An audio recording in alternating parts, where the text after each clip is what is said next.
Hey, hello everyone, French Vinyl Addict on another video. And yeah, first of all, once again, thank you very much to all of you. It's pretty amazing what happened last week on my channel. You know, the latest video I posted get about 4,000 views, which is huge, and I still don't cannot explain what happened. 4,000 views, it's a huge number for such a small channel as mine. So once again, thank you very much for everyone who joined my community, so to say. Gained about 80 subscribers in 5 days, so it's pretty wow, it's pretty amazing. Today's video, back to normal things, or a standard way to do, probably, as I will be reviewing all the purchases I made last month. So yeah, we are talking about my vinyl haul September last month. I didn't buy lots of records since I'm trying to save some money for Den Bosch, because yeah, I'm flying to Den Bosch in November, that big record convention show, whatever, in the Netherlands. So I'm looking forward to meeting with some of the VC friends, mainly Germany, France, and some people. Maybe we will take a trip to Den Bosch as well, and to find some record, because that's the idea behind, or the main goal, to clear a decent part section of my want list.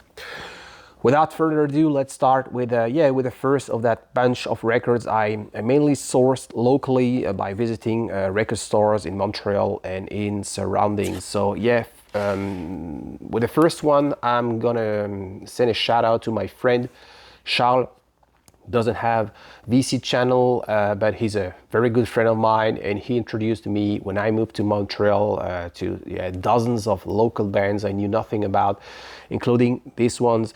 Dumai Dunai, this is their first albums. Really interesting as well. They played in some, I gotta see them, I think 4 times live. As I said, they usually play in small venues here in Montreal, bars, cabaret, or festivals, summer festivals. And yeah, the band leader Eli, he was involved in several local projects over here, including the Lemon Bucket Orchestra, which is some jazz with a very upbeat brass sections. And he partnered with a singer from Ukraine. Forget about her name, sorry about that, but she comes from Ukraine. Eli had spent quite some time in Hungary, so trying to grasp the essence of the Balkanic music there. And what they successfully do with this album, put some Slavic elements into more traditional dub punk music, and it's a really success. So if you never heard of Dumai Dunai, sometime between now and never, really great album. You really have to check it out. Second one, something much more, let's say, usual if you watch my channel. I visited this gallery called BBAM Art Gallery, and it's mainly about art, paintings, and sculpture perhaps. And but they also have very decent record vinyl sections, and I just found Alameda. So I didn't know much about, but I recently read that book once again, or that section I often mentioned, Rock Progressive by Émeric Leroy, French author. And in a Spanish or Spain sections, he was talking about all this incredible band that came a little bit later, because due to the political reasons in Spain, mainly in the 70s, their contribution to the prog rock came a little bit later if you compare with Italy or France. And the first band I was trying to find out more about, Triana, with their first album El Paseo.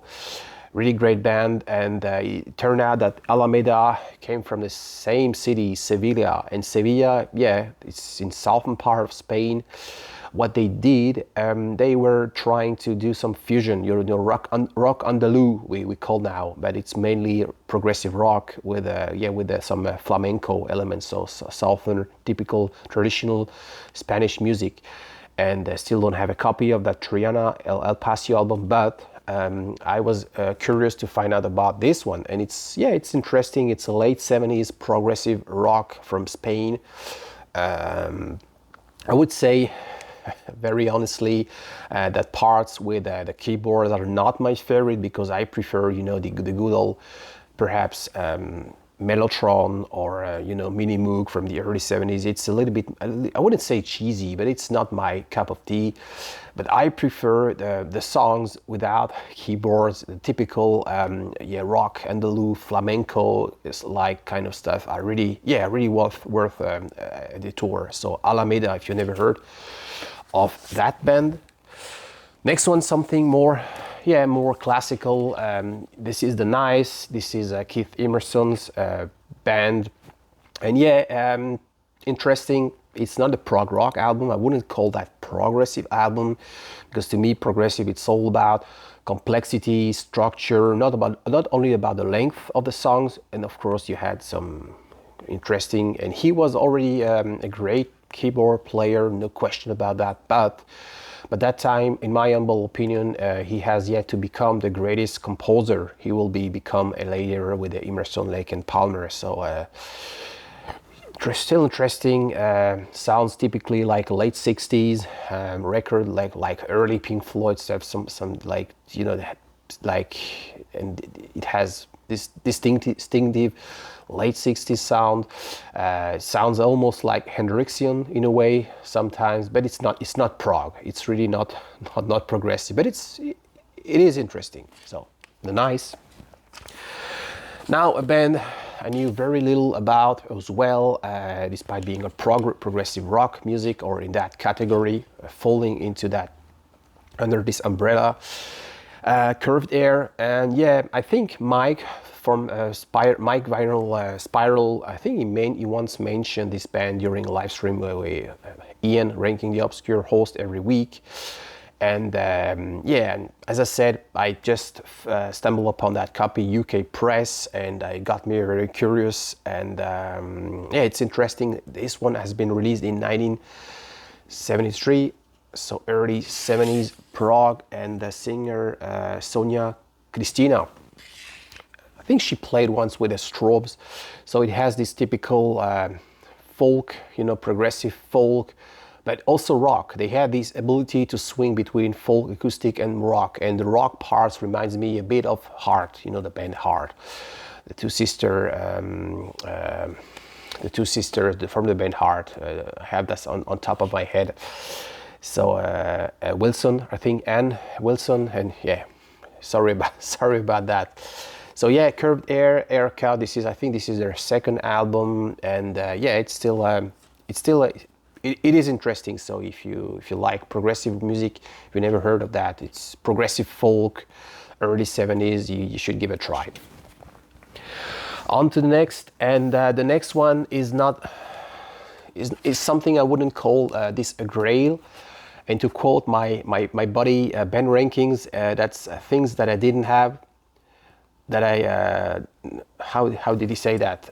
Things that I didn't have, that I thought I would never find, but I found it. This is a hi Ben, and I'm talking about this band. This is a prog Québécois, a local band from Quebec. As I always mention whenever it comes to progressive rock from here, mainly from Montreal, but all the province of Quebec. The scene was very buzzing in the 70s. You had bands like Harmonium, for instance. I think they had a massive success in Europe, and this band as well. Reminds me a bit of Harmonium, reminds me a bit of Genesis, early Genesis, Nursery Crime, Foxtrot era kind of way. The band Ange, the French band Ange. So I'm saying that for the French audience while trying to watch my video, even though they find it very hard because of the language. Hi French fans. And it's in a way pastoral, progressive, folk with some jazz elements as well. So this is Opus 5 or Opus 5, Contre-courant, counterflow, if you want to translate. And yeah, speaking of harmonium, the next one is something I rarely go to thrift stores in Montreal, and the reason behind I don't have lots of thrift stores in my on a distance of walk where I live. So I have to usually to go to some section or neighborhood in Montreal where there are not lots of record stores. So I like to combine, whenever I go go on digging for vinyl records, I like when all those, which is really fine because all these record stores in Montreal, not all of them, but quite a few of them are located not too far from themselves. But yeah, for some reasons the thrift store, you have to go a little bit elsewhere in a city. This is why I don't go there that often. But I made an exception, and I found this one collaboration, Serge Fiori with Richard Séguin, and Serge Fiori, the band leader of the harmonium. Séguin, so he had a band under that name, but his name Richard Séguin. He was like a folk blues artist in a way. So they made this album right after the madness of the craziness of Liptad, the third album by Harmonium, and it's in a way back to the roots. Really interesting progressive folk, has some jazz element as well, blues. Very quiet, very spacey sometimes, and I paid $3. So yeah, this is an offer I cannot refuse. And in the same store, I found something very quite unusual. Romanian pan flute singer Zamfir, and I paid $3 as well. And it's he plays like typical or traditional theme topics, whatever. So this is not something I would absolutely recommend, but it's sometimes if you like pan flute kind of stuff, it's maybe it's for you. And last but not least, this I'm talking about. I don't have a vinyl copy because I don't even know if there is if it does exist, if it has been pressed on vinyl. I only have the CD, but it's all about music here, so we have the right to show some CD, of course. And this is this one. This is Sylvain Poirier. So he was I think is behind the project, and I tried to gather some information. Poirier Orchestra, really cool.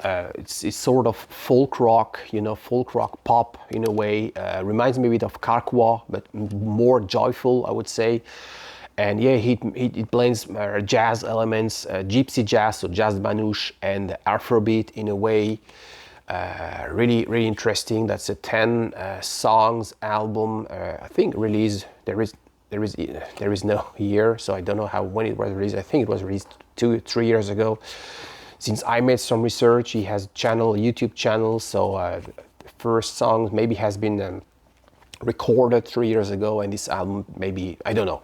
Really don't know. This is Poirier Orchestra, and the album called Même Si, so even if. And this is always interesting to find out about local band. You know nothing about. This is what a VC for in my humble opinion is all about. So those are the purchases I made. Hope you like it. Thanks for watching, and stay tuned for the next chapter. Bye bye.